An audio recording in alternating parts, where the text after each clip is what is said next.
So before we get on any farther, we're going to talk about things that are disturbing, may elicit strong emotion. So if you need to leave the room, go out to the foyer, catch your breath. There's no shame in that. Number two, I was telling my wife last night which topic I was going to cover, and she goes, "Oh dear God, you have got to ask Elijah."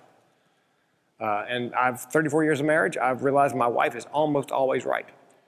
So yeah, marriage is a democracy, one woman, one vote. So I asked Elijah, and he goes, "Absolutely, be yourself." So anyway, the title of my talk, it's my 5th TEDx talk, my favorite, and the only one I ever got a standing ovation for. It's called Mental Health and the Orgasm. Treat your depression single-handedly. Now, I got to tell you, I love my iPhone, but it is my second favorite handheld device. Oh, come on. You cannot tell me it wasn't a big day in your life when you discovered that little one-piece home entertainment center. Were you like me the first time it was by accident? Yeah, my first thought was, wow, what was that? My second thought was, how do we make that happen again? Okay, now you're looking at me like, yeah, Frank, we understand the concept, we just don't do it. Studies say different. There was a study by an adult toy company that 92% of men in the United States admit they self-pleasure, 76% of women admit they self-pleasure, and the rest of them are just lying. Yeah, hang on a second. Palm Pilot. What if there was, the problem with this is I'm constantly downloading to the sink.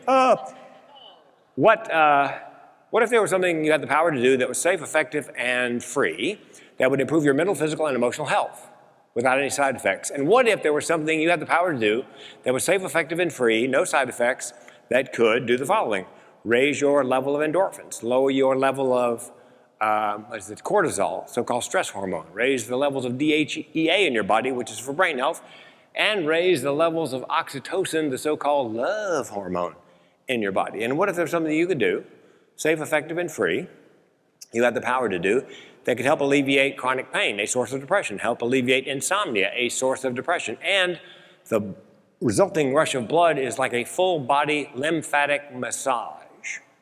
And gentlemen, a bonus for you guys, prostate health. Men who self-pleasure more than 21 times a month have a 20% lower rate of prostate cancer and live a lot longer. And so if the threshold for living longer is 21 times a month, at this point, I am pretty much immortal. Yeah, I'm good to like 2031, I do believe. And it's sort of like the Wizard of Oz.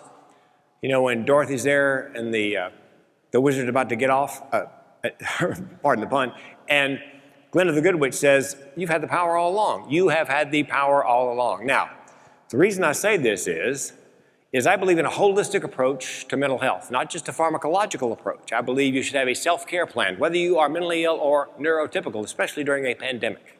And my self-care plan, I'm going to teach you how to put together a self-care plan. Diet, I'm on the keto diet. I do intermittent fasting. Exercise, I did 3 miles on the elliptical runner this morning here at the hotel. Good night's sleep is restorative. All right? I meditate twice a day. It's a 29, 30-minute guided meditation, usually following a meal.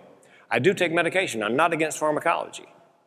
And meditation and, wait for it, masturbation. Yes, again, hold on a second. Big day, life is wrestling. Now, I know there are some cultures in the world where what I've just said out loud is taboo. Some cultures in the world believe that doing that is actually deleterious to your mental, physical, and emotional health. And of course, there are churches, religions, that they kind of differ across the board. Buddhists, they don't have a problem with it, which, by the way, explains why every statue you see of Buddha, he's smiling.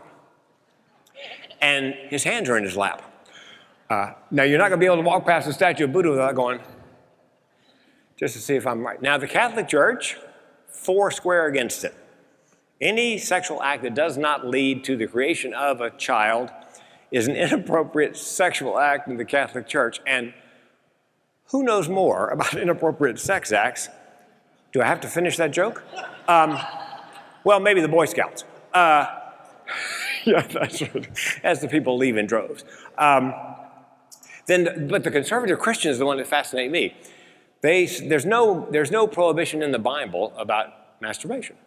There's several verses on laying on of the hands, but nothing on laying on of the hand.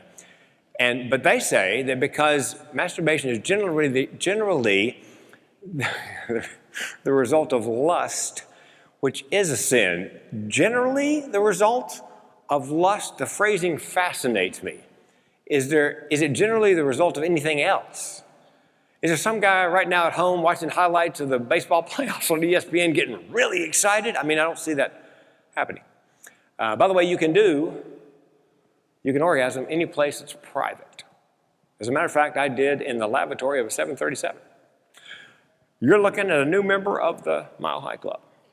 Yeah, now I was by myself, so I got an individual membership, but I'm in the Mile High Club. So we did the world religions. Oh, and here's what I don't understand about the whole, it's not a good thing. It's a victimless crime. Women are born with 2 million egg follicles, and by the time they hit puberty, they got 450 viable eggs. Okay? However, you have to break eggs to make mayonnaise. You don't have to break any eggs, ladies, to self-pleasure. And men, okay, they're the victim. There is a victim in the male portion of this.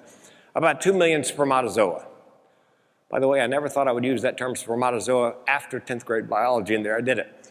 But you know, men, it's like the old Doritos commercial. You enjoyed that? We'll make more. I actually have used the word spermatozoa in my adult life. My wife and I, in the 90s, were trying to have a child, and my wife had difficulty conceiving. And so we went to the fertility clinic. And she had to have a blood test, and an x-ray, and a laparoscope. Do you guys know what the men's duty is in this? Yeah, pretty much work up a sample. Okay, now here's the fascinating part, I think. There is a room set aside at the fertility clinic for that purpose. Do you know what the name of it is? Scientific medical name, the masturbatorium. Yes, and it's a lovely place. Leather couch, big coffee table, pornographic magazines, anything that would do Playboy, Penthouse, Sears catalog, bra and panty section.